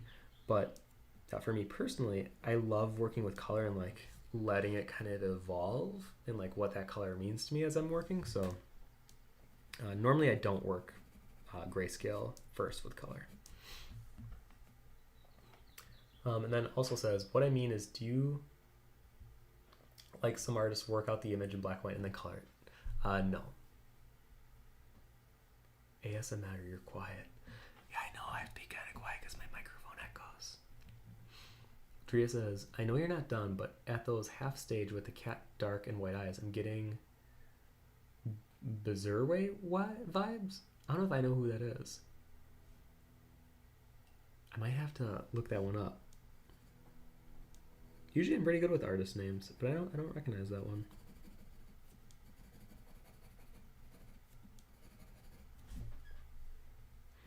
Okay, I think I'm gonna move on to the lion and then finish this off stream because you can kind of get the idea of what I'm gonna be doing for the rest of the folds here.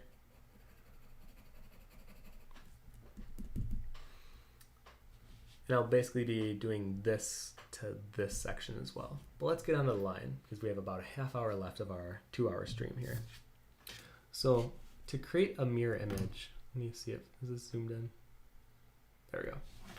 So to create a mirror image of the line, I could just look back and forth and then try to eyeball it out. But usually I'll take a picture with my phone of one side and then have the phone pretty close to me and then use that as my reference. So today, since my phone is acting as the recorder, I'm going to go ahead and use this photo that I printed. So let me zoom in here for you guys. So let's go ahead and draw this out. So because I was slower with the cat and the fabric, I'm going to try to be a little bold here. I'm going to start off with my mechanical pencil.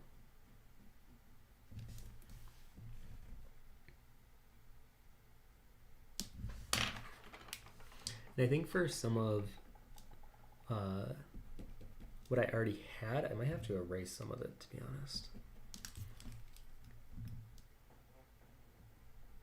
Actually, I'll definitely have to erase some of it.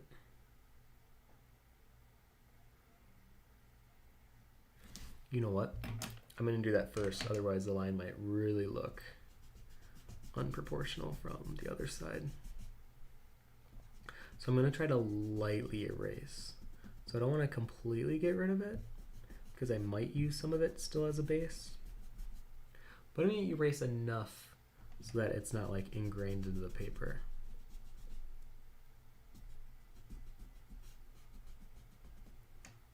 Okay, that should be good. So it looks like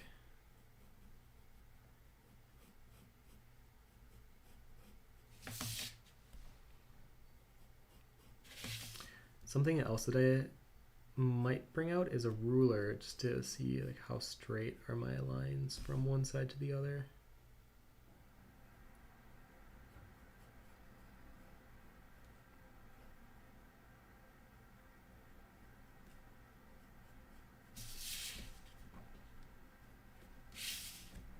Oh, and I guess while I'm doing this, did any of you guys watch E3 this past weekend? I definitely grew up as a gamer kid, and I must say I wasn't too thrilled about the overall results. I thought Square Enix was going to show more Final Fantasy 16 or maybe more of the Final Fantasy 7 Part 2, the remake, but didn't show either of those. And then I thought Nintendo was going to be showing some of Mario Kart 9 or maybe even Pikmin 4, which I've been waiting for a long time, but got neither of those. So I don't know. I was kind of bummed out by this year's E3, to be honest. Alright, we're going to bring out the ruler. I thought I could eyeball this, but sometimes when you just want to be just as sure as you possibly can,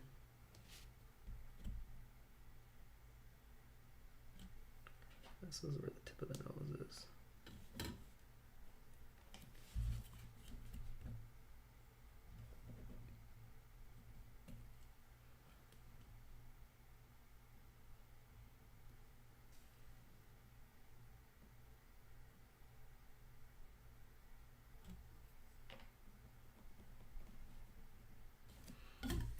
That'll give me more of what I need.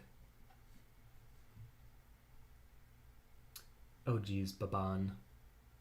I don't know what you're trying to say with your K's, but I see you.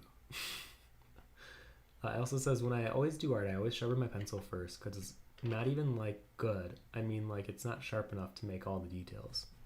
It kind of depends. Some of the pencils I work with, I actually like them being a little duller, to be honest.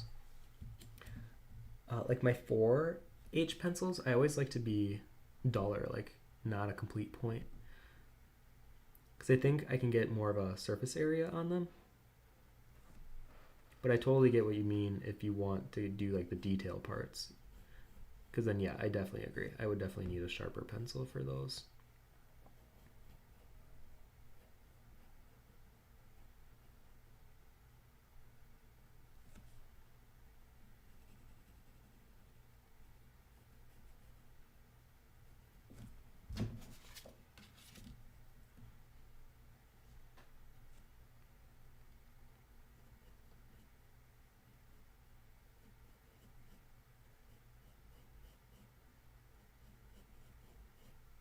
Okay, this is where I gotta make sure I'm more exact here.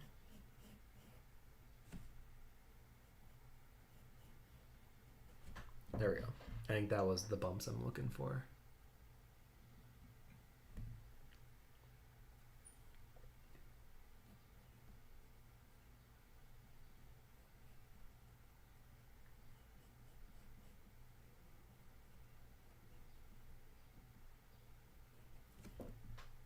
There we go.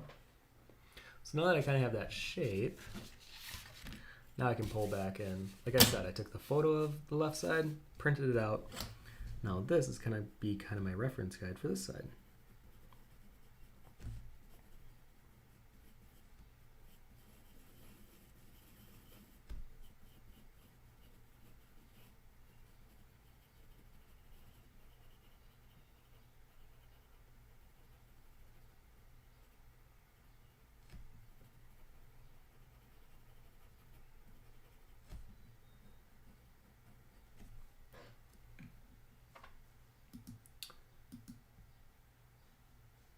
Uh-oh, Baban, I think I have to put you in a timeout. You're doing too much spamming. Hey, Lucky Diamonds, how are you doing?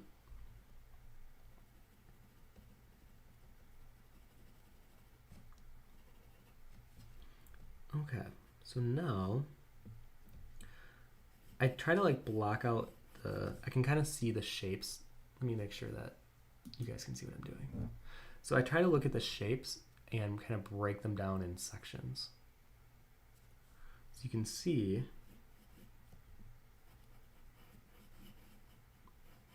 some of these larger shapes.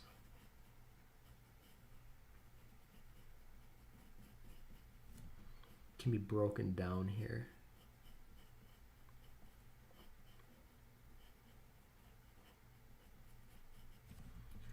Now, like I said in the beginning of the stream, I don't need these to be exactly the same as the left side.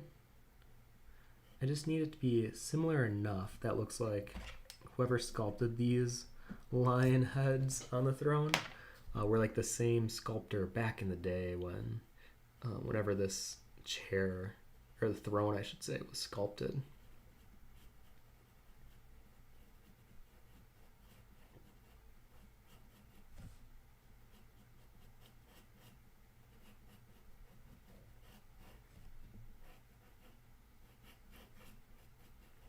Because then once I have the general blocking of the shapes, then I can really go in and do all the detailing.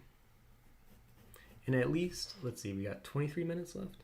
I can at least do some of the detailing for you live. I'll do some of like the top part. Kind of give you an idea of what that will look like.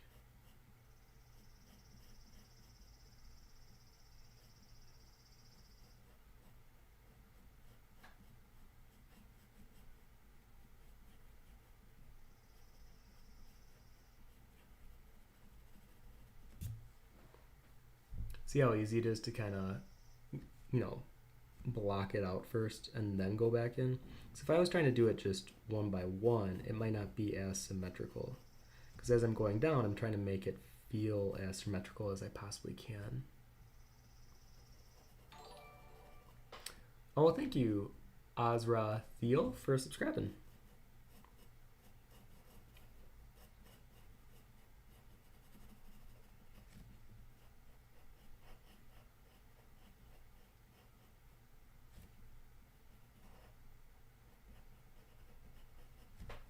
Okay, so now I kind of got the blocking. Maybe I'll zoom in a little bit so you guys can see it better.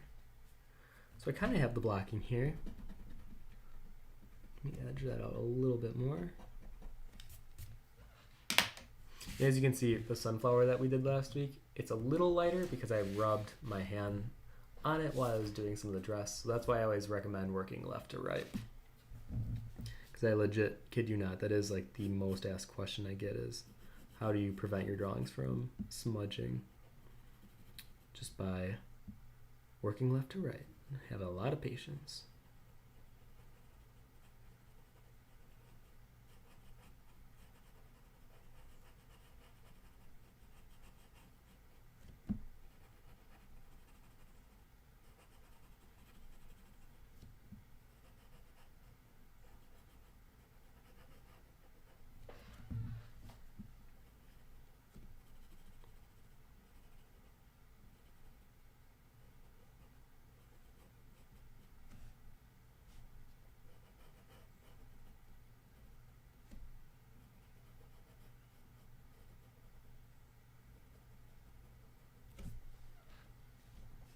And here it's basically just going in and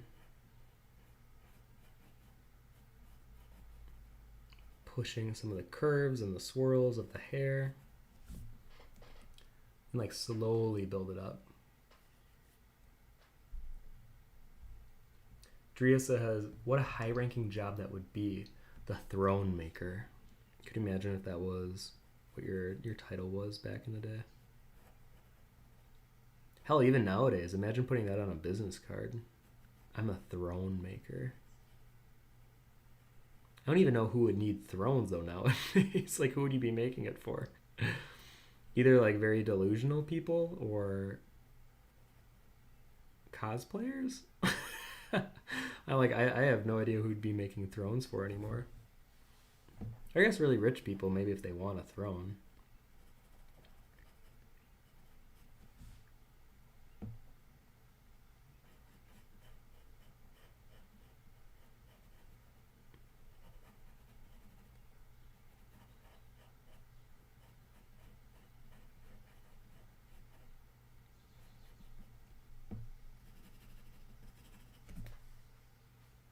I think when trying to make a line look more like marble or more of a statue, I think really having the hair of the lion be very accentuated. It's like having those curls be very pushed and pulled and broken down into shapes more so than trying to have, every little hair rendered individually. I think that's where it kind of loses its marbleness, its statue quality.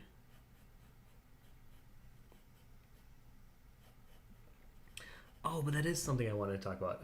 I was like, I know I want to talk about E3 for some reason. Me and Josh were finally able to find a PS5 last, what was it, Friday? And I played the new Final Fantasy VII Intergrade, and that was pretty good.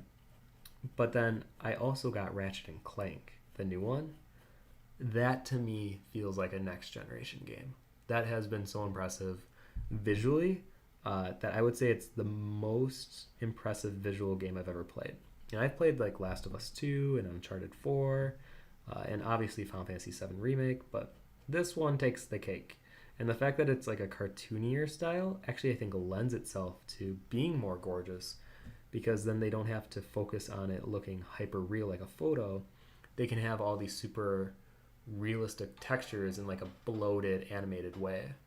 Well, thank you, Wear a Pat HCH, for subscribing. So if any of you, I mean, obviously PS5 is really hard to get right now, but eventually, when hopefully the price goes down and it's more accessible, I highly recommend that game for sure. And then Josh got the new Demon Souls, not Dark Souls. I keep wanting to call it Dark Souls, but it's actually Demon Souls for PS5, and he's been enjoying it, but he says it's been very difficult. He played Dark Souls 2 and 3 and 1 and Demon Souls, and he beat all of them. But this one, he said specifically, is a little harder than those. So if you're looking for a challenge, apparently that game is very much a challenge. But I think that's kind of the known thing in the video game world, that Dark Souls is very challenging.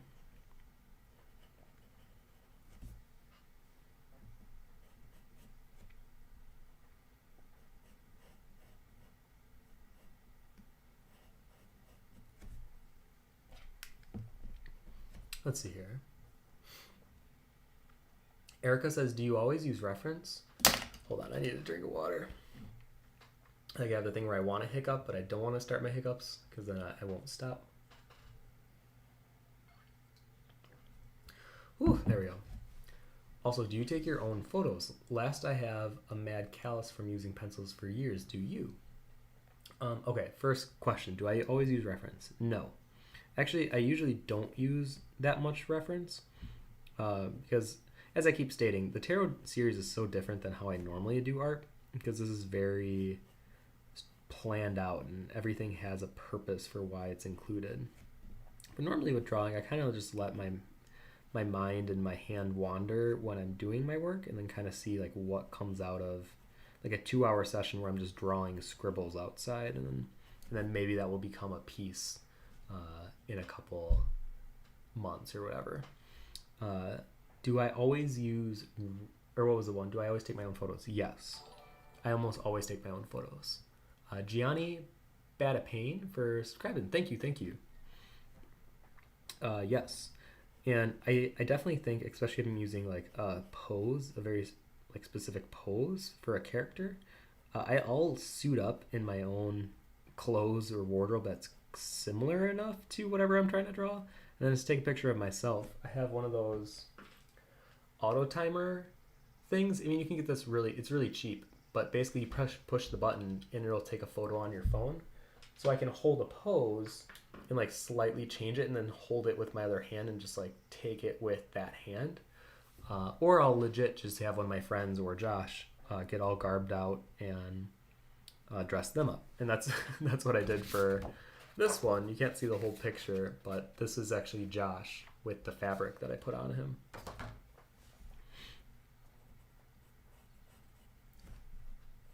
I was thinking that was the day he really realized he's dating an artist. When he's having to sit there in like this gaudy gold fabric holding a broom and a mop in both hands. And then me like positioning him slowly. And then what was the third part of that question? Do I have a mad callus from using pencils? The only callus I notice is right here. I can have like a little indent for where I always hold my pencil basically right there. But honestly, Not anywhere. Oh, you know what? I do. It's on my pinky. See how smooth that is? It might be kind of hard to see on the camera. That's because that corner of my pinky is the only part that's really rubbing against the paper all the time. Sometimes my wrist will be, but it's almost always that point that I'm leaning a lot of the pressure of my hand on. But surprisingly, I don't have any hand cramps. I don't have any problems. I try to do stretches daily, and I eat. I would consider pretty healthy. I've been a vegan for 6 years, and I really do believe like that can help with inflammation and all that stuff. But if your hand ever starts to hurt, if you notice it hurting, I mean, definitely take action sooner than later. So do your stretches, figure out what you can do to help. A view is a view. Thank you for subscribing in all caps. How much time do I got? 13 minutes? Okay. I want to at least finish the curl placements and then show you the start of how I would render this out before cutting this off.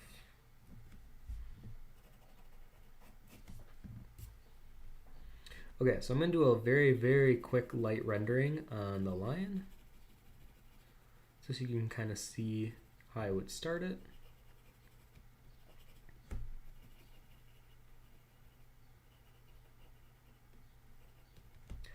Yeah, I definitely think I'm going to bring Josh on for next week.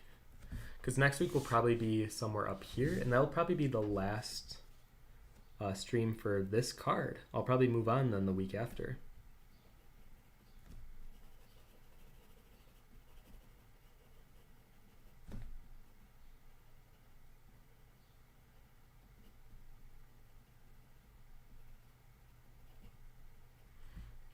As you can see, we're kind of building basic quick form here.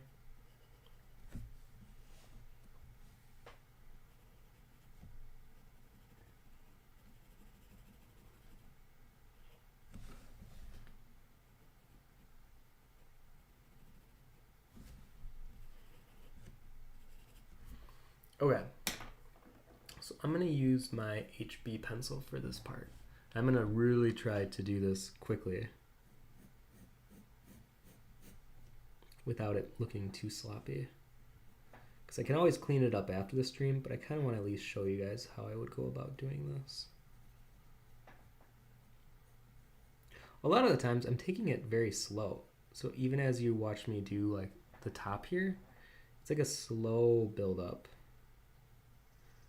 And I think a lot of like pencil work and being consistent with it is just taking your time, not trying to rush it.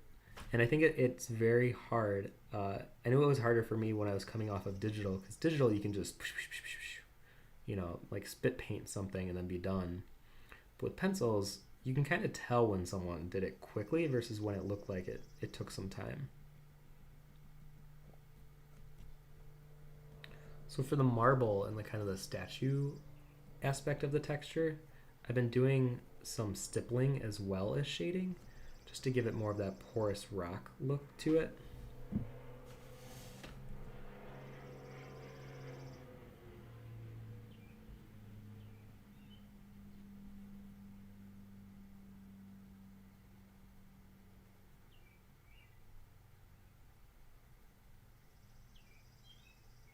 There we go.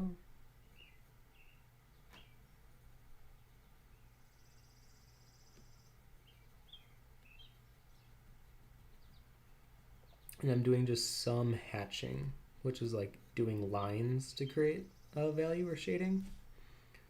Because I think the combination of those really create this more rocky looking texture. Because obviously we don't want it to look like a real lion. This is supposed to be made of stone or some kind of a material that could be used for making thrones out of.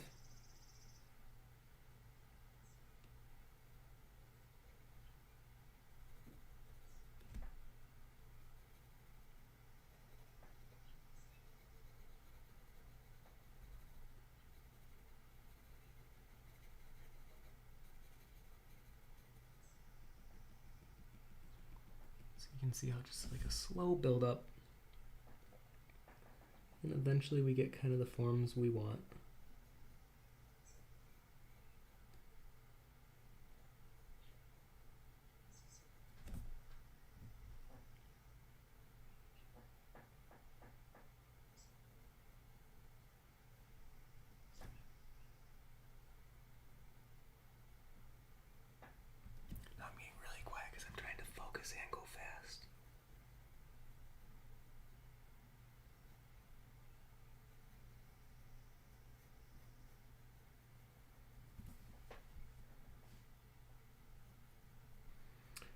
but I don't want to go too fast because I definitely don't want to get sloppy and then have to redo it after the stream's over. I want to go fast enough so that you guys can see kind of what I'm doing, but not so fast that I have to redo it.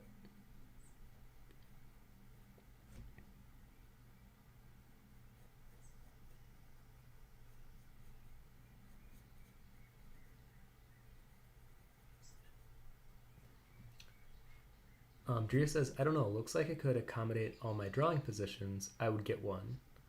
I don't know if I know what you're talking about. Are you talking about the way I hold my pencil, or what are you talking about? You might have to clarify for me. Jonathan says, got a dash man, keep me in the loop. Looking forward to seeing these progresses. Big love as per. Oh, as per usual. Well, thank you, Jonathan. Thank you. And take care. Hope you're doing well. All that good stuff.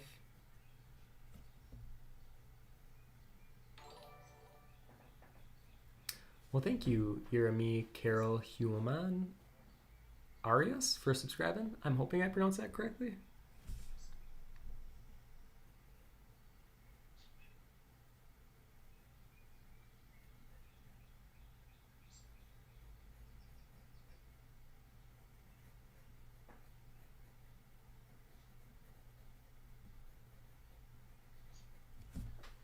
Okay, so I think you can kind of see how I started at least.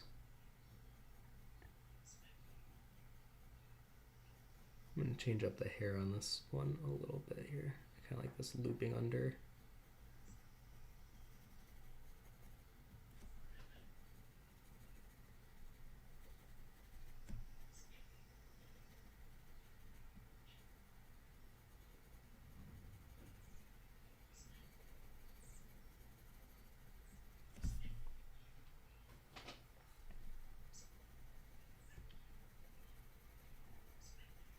I feel like I'm on a game show or something. It's like, you have 5 minutes, go.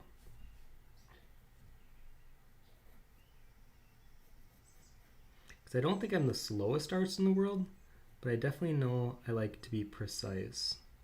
So whenever I feel like that's in jeopardy, that's when I think I don't like my art as much. So I think I just go a little slower just to try to hit some of that look that I'm going for, that I don't know if I would be able to get if I went too fast.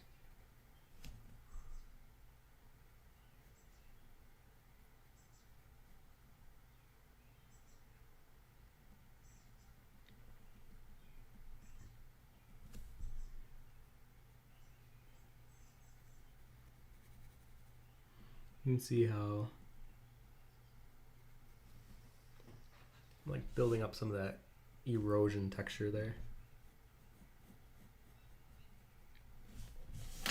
I'm going to do the same thing for the top here.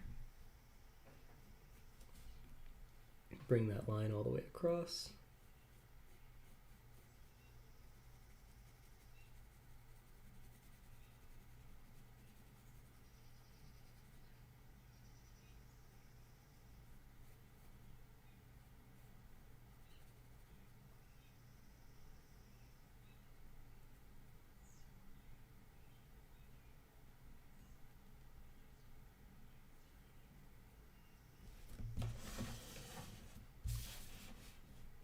And then to keep it consistent with the left side, I'm going to try to keep these lines as evenly spaced as I can.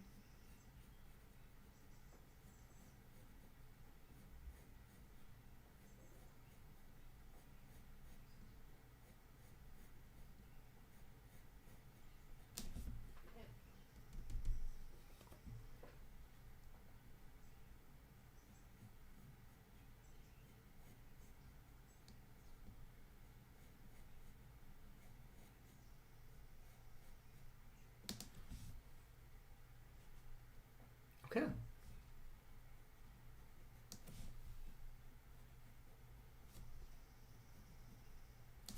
Whew. Okay, feeling good about it.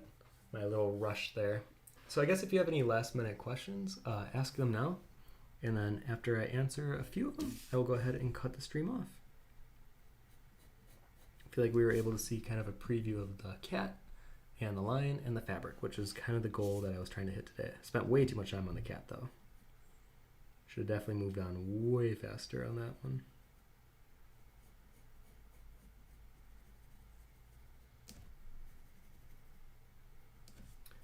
Oh, let's see here.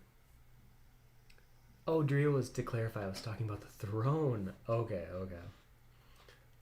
Yeah, it would be interesting to draw on a throne. I don't think it would be the most comfortable, but it would look stylish.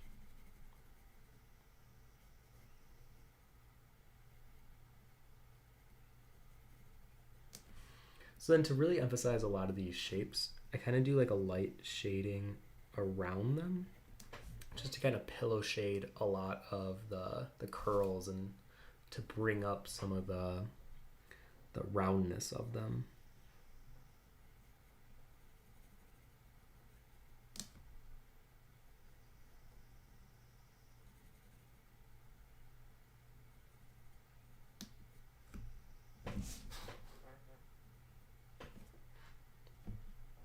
There we go.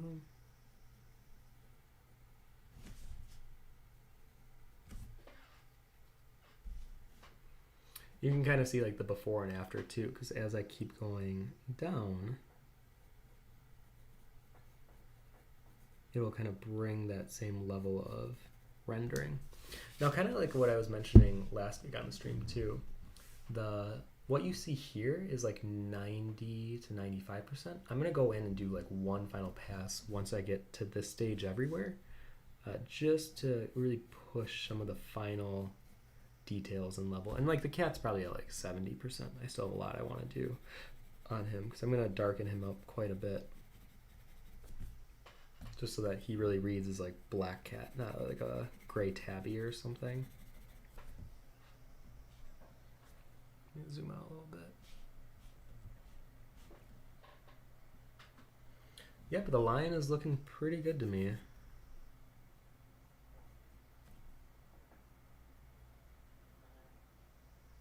Actually, this though is way too long.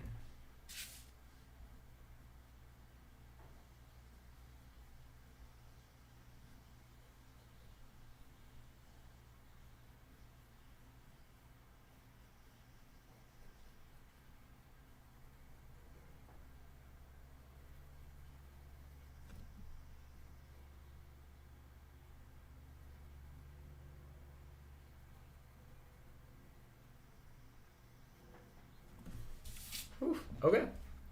Let's see, we got two more questions here. On Muri's, Green River says, hope you're well. How do you deal with body aches from drawing well if you get them? I definitely do the like stretches. I do the hand ones where you like pull it back. I actually have a YouTube video on the 3 hand stretches that I do. So if you want to watch that, I go more into detail on how to do them. And also like I try to stay somewhat fit. I do, like, me and Josh did yoga yesterday outside at a park in this class. We do a lot of yard work, and then I try to eat pretty well. I think inflammation is a big thing that I'm always very aware of because I don't want my hand flaring up. But obviously it's going to be different for everyone. So what works for me might not necessarily work for you. But those are just some things that have definitely helped me. And then lastly, Drea says, slams button on stopwatch. Dang, dude, you did that in 10 minutes. I mean, I feel like I could have done more. I think when I'm live, I do move slower. As much as I would love to move at the same speed that I do when I'm not streaming live, I do think it looks like I draw really slow when I do these streams. So hopefully that 10 minutes made it look a little faster. I redeemed myself a little bit. Okay, I think that's where I'm going to cut it off for today.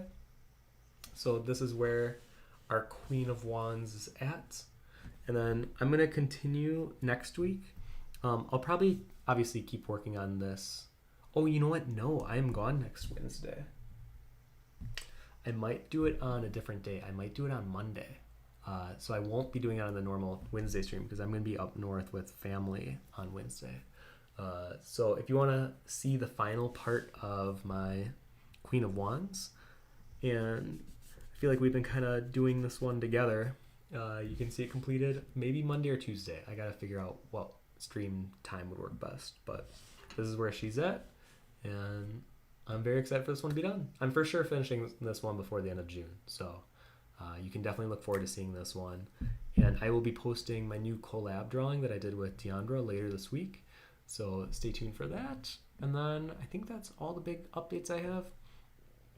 Yeah, I would just say before you leave, if you could just write or do the thumbs up on the YouTube video. It helps the algorithm with YouTube, and I want to keep doing these, so yeah, that would help out a lot. And thank you so much, and thank you to everyone that subscribed today and to those who donated. That was really nice. It's always nice seeing the support. So thank you guys so much, and hopefully we'll see you next week so that we can finish this one off. All right, take care, everyone. Thanks again for coming.